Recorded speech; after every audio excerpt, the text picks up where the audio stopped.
Whalakolea tu hane hado tōla tō wala tāla tutupu ke la te me puli pōnei. Toko tōle tō pulotu mai he tō matako International Hydrographic Organisation, Land Information New Zealand, moi whaihi Maritime Safety Information he muta whisi, kua o mai pauaki ke la te ia moi taha whakaakoanga mai whaihi Maritime Transport, mō lau tōlu kua putuia ke whai ngā hua tōwhia. Ke whanoanga ini nei, ne whakatutala lo tōlu ke tō matakupu ke he kehe, kai mahuinga moi whakaoho i lo tōlu, ke hoko taki ke whai Maritime Transport, kai ke kōki sia ai e tāhe tō le kua ke tō whia, ka kano ke le veki moi pui pui lo tōlu o sin ne whakaonga e puketahi ha Niue. Pehe e hukui he IHO moi NZ8 Pacific Regional Initiative ko Stewart Kai, ko amana ki whokia ia ke whoaki ke whakatuwhono taha ko loa uho, ko i tō mepe whō ke lata mai moana ha Niue, ha hai ai, i tō whakasino whō ko whakakisi e tō takaanga he tō ko loa uho ha Niue, tongi tō maunga tahi ke kisia moi i loa tonu, he na whē e tuanga he tō ko loa talahaua nei. Amana ki ke whoakia te kolo nei, aho tulo te whaitapu nei ke whai transport, pia whoki moi whahi Justice Lands and Survey. Koe tau whakaakoanga nei, ko whita whoki he tau se ai ki tau whalua te motu hea te Pasifika he tau kua male. Amana kia kai ke lamata e whai transport ha Niue, ke siwi mo ki kisia, he na whē e ni ko lata ke whakahangahanga mitaki, mo kauoloa mo kumi lamata ke asi hake e tau whakatakaanga ngā hua, mai tau matanga hua i lalo hifo he NZ8 Pacific Regional Initiative, whakalataha moi whakatuwhono ha Niue. Pē mai ulu whakatonu he whai transport, koe tau ngā hua ke halat,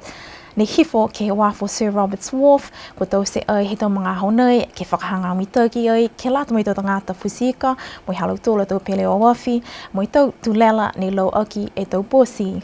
Kua mana ki whoki ke whakalau lahi e hala, ke lata mai tau posi, moi tau tulela la lahi. Koe matakau ko whiwhili he whakatuwhono ki tau se tau ngā hua nei, koe Doug the Builder, moi kua manaki lau tōlu ke whakao se tau ngā hua nei, ato hoko mai, e wakatanga lau koloa he whai tapu nei. Whakamōli mai he ulu whakatonu he whai ngā hua ko Sonia Tālangi, ko i tō ngā hua nei whakatupe ai he whakatuwhono Niue.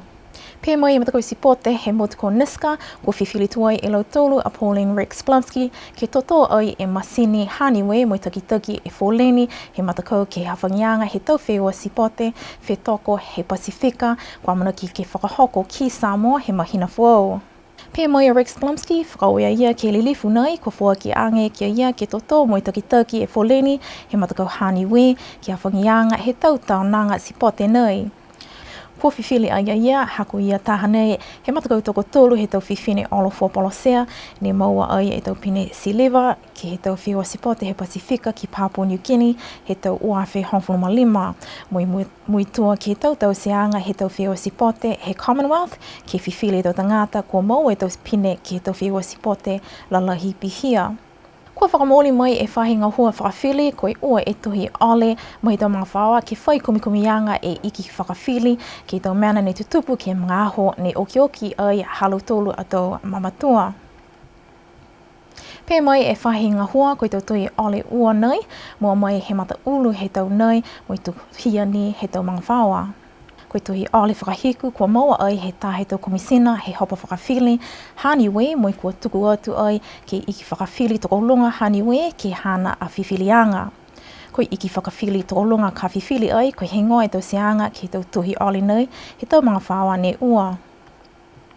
Koe tau whakaholoanga nei, ke lalo hifo he mata whakatuwhono tohi ne whakahingoa, koe Inquest Act, ke whai puhala langamatei pihia, ke tau mga whawa ke kumitali, ke tau mena kua nākai makona, halau tōla tau manamana tuanga ki ai, ke tau puhala kua oki ai, halau tōla tau matua.